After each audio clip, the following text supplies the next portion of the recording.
I'd like to begin by thanking all of you for joining us today and recognizing a challenge that has very serious implications for the future of our economy and for our commitment to the future and therefore your quality of life and the range of your opportunities. For those who were here last year, you will remember that CGIU, in partnership with Pete Peterson's foundation and Net Impact, launched an interesting competition, the first of its kind. It's called the Up to Campus campaign. 10 student teams from across the country would be selected to run campaigns designed to educate their peers on the effect of America's rising debt and spur action on fiscal issues, with the winner receiving a $10,000 cash prize. After 6 weeks of campaigning, the college students should probably be the ones up here explaining the problem and their solutions. But let me give it a shot.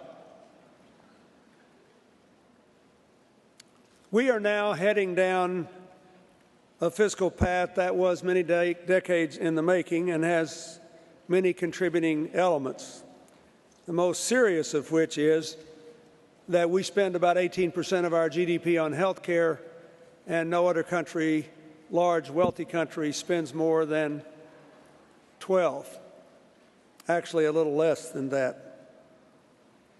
In general, for wealthier countries, having a combined debt load of 60% of GDP is considered, or less, a sign of reasonable health. When I left office, it was 34%, and I was trying to get it down to 0 so that you would be free to spend all the money on the future and the baby boomers would be able to retire without bankrupting you. But that's a story for another day. Today, primarily because of spending and taxing decisions made in the first decade of this century and the collapse of revenue as a result of the fiscal collapse or the financial collapse in 2008 and the increased public expenditures that required, our debt is now at 70% of GDP.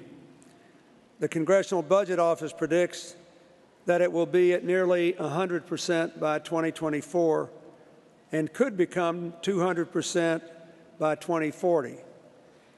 Almost all that growth assumes only modest growth in the American economy and assumes that we can't do anything about health care costs rising at 3 times the rate of inflation. But you don't have to be a Nobel Prize-winning economist to see that this is a problem. And you have the most to gain by finding the most intelligent way to deal with it. And I'll just give you one example. We're all now speculating about what the consequences of the sequester as a result of falling off the fiscal cliff will be. We've seen, because economic growth was slow, that it's had a dampening of consumers' spending because the payroll taxes for Social Security went back to their normal level of 6.2%, and people's wages are flat. So we've seen that. We haven't seen the effects of the budget cuts yet, but you will. That's because we have such low growth now. But growth is picking up. Because interest rates in America are lower than inflation for Americans' government to borrow, people are virtually paying us to borrow money now, to hold their money. So many in my political party say, well, why do you care about the debt now? The reason is this. As soon as the economy grows and growth takes hold, then more private sector borrowing will occur. There'll be more competition for money. Interest rates will rise. If interest rates today were what they were when I was president, when they were quite low and inflation was quite low considering how much growth we had, payments out of the Treasury from your tax dollars would go from $250 billion a year to $650 billion a year. The impact of that would dwarf the sequester and cause an enormous squeeze on the money we spend on research and development, on science and technology, on trying to get more STEM teachers out there and get more young women and people of color into the STEM courses and all the things we want to do for the future. Because, as Mr. Peterson can tell you, but he was in government a long time before I was, the future always has a weaker lobby than the present. And it's one of the reasons I started CGIU, because you guys have all the ideas and not nearly as much money. And that's why we started this, and now why we're trying to fund your ideas. So this is really a future question. It is legitimate to argue when you should start serious debt reduction. Should you wait until they're 3/4 of 2.5% growth or more? All kinds of timing issues. But anybody who tells you it wouldn't matter if we had serious growth before we did anything about this, so that interest rates almost overnight could rise to the level they were when I was president, and we could almost triple the amount of tax dollars going to pay interest on the debt, has not seriously looked at the numbers and the likely effect of it. With that in mind, I'm grateful for the passion that many students have shown for this issue. And I'm grateful for the $10,000 too. Maybe that increased the passion. The teams were really creative in the competition. Their outreach ranged from symposiums with senators to making YouTube videos to holding social media contests. I like Jeopardy. I'm old-fashioned. I still watch TV on time, and I like Jeopardy. But I think Jeopardy could really take off.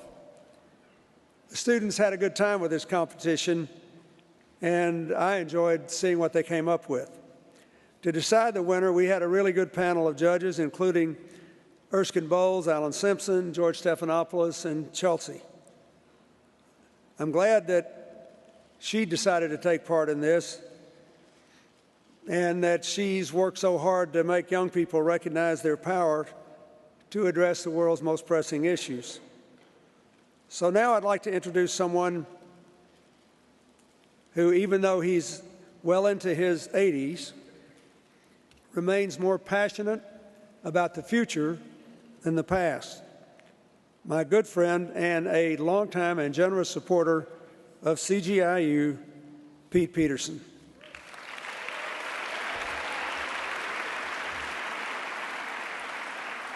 I admire your diet.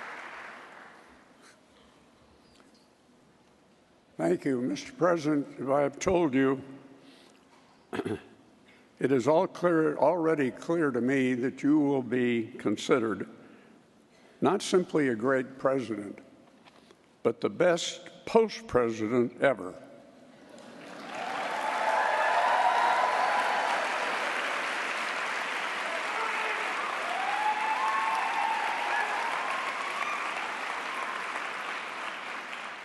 Now, when I say that, as I've told you, I'm sometimes asked, are you saying that he's a better post-president than George Washington and Thomas Jefferson?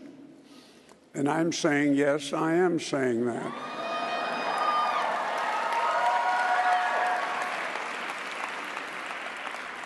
In fact, I know Tom and George very well. And if they were here, I would say, George and Tommy, you may have been great presidents, but when it comes to post-presidents, you're no Bill Clinton.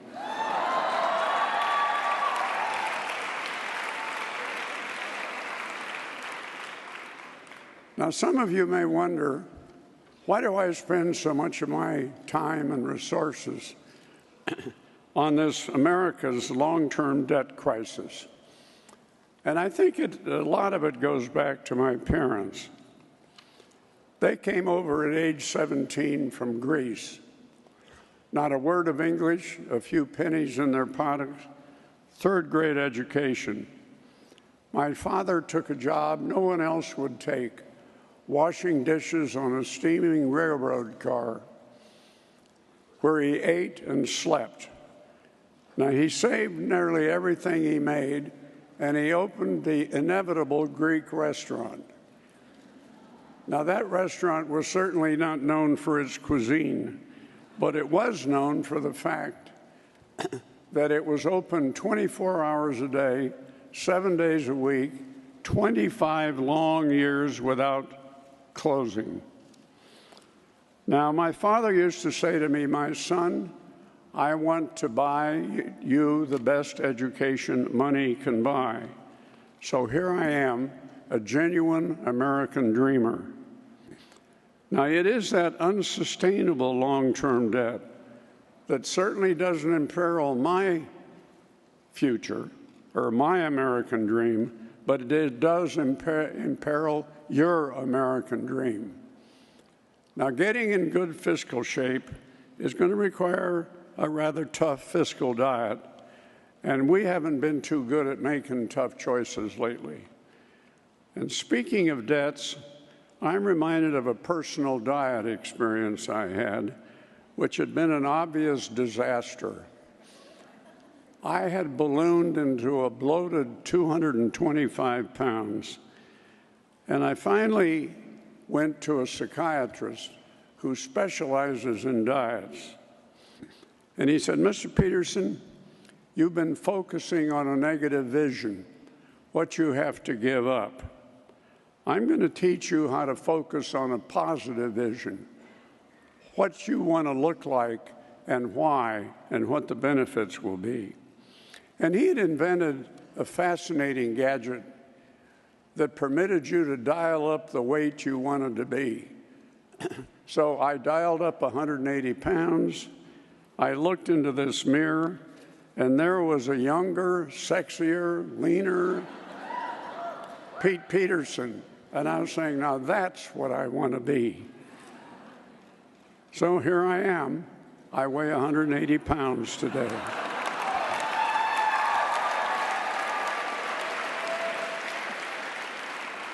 Now, I think in the same way as the President has suggested, we need a positive vision of what an American future would look like, rather than just a negative vision of the sacrifices it will take. If we got our long-term debts to be sustainable. Beyond that, we need to be reminded that we face not just an economic crisis, we face a political crisis. We have too many lobbyists representing today and today's special interests, and we don't have a special interest for the future. As President Clinton has written in his book, America has to get back into the future business. We need a special interest of the young. We need an American Association of Young Persons, an AAYP.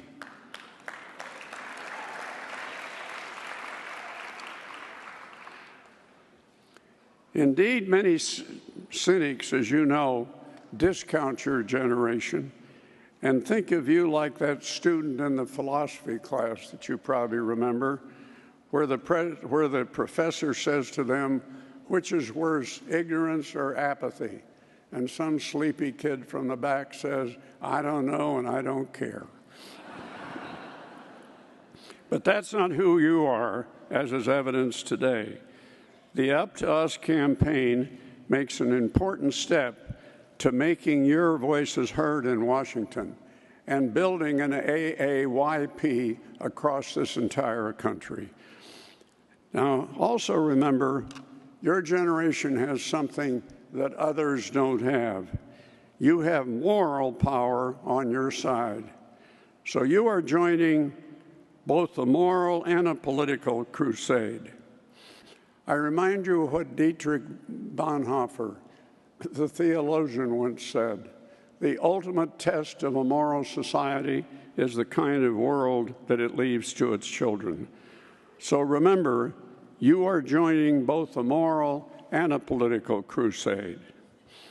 I wish to thank the judges, Chelsea Clinton, Erskine Bowles, Senator Ellen Simpson, and George Stephanopoulos, who I was very encouraged to know that they accepted the invitation to be judges after only one telephone call. And finally, Mr. President, I'd like to again thank you for your inspiring example of what being a great citizen is all about. Indeed, you are the greatest post-president in American history.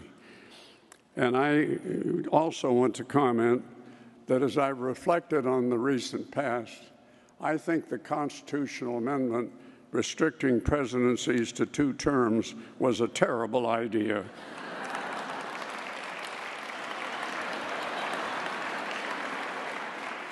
Now I'm pleased to announce this year's winner of the the Up to Us competition, and that's the University of Virginia. I'd like to welcome them to the stage and thank you so much.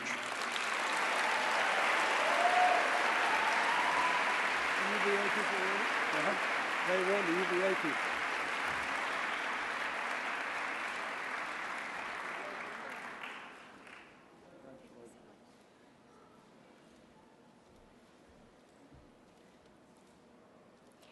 President Clinton, Mr. Peterson, and Net Impact, thank you all so much for giving young people a voice to steer the direction of our nation.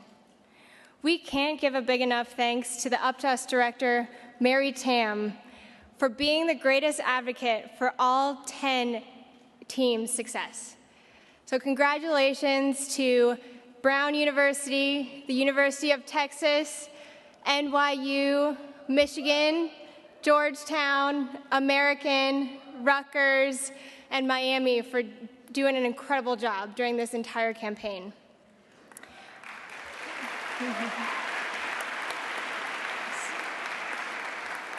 We are honored to represent Thomas Jefferson's University of Virginia in the Up to Us campaign.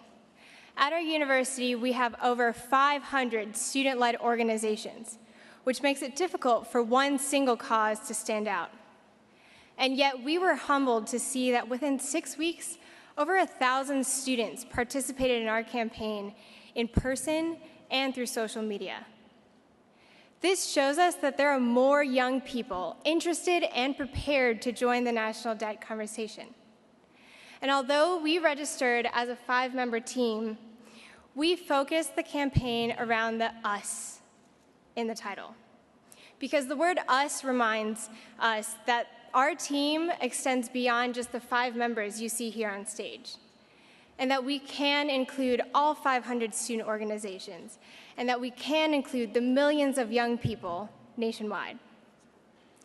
With 9 other incredible schools across the nation, we formed a larger team that spread one common message throughout the entire nation together.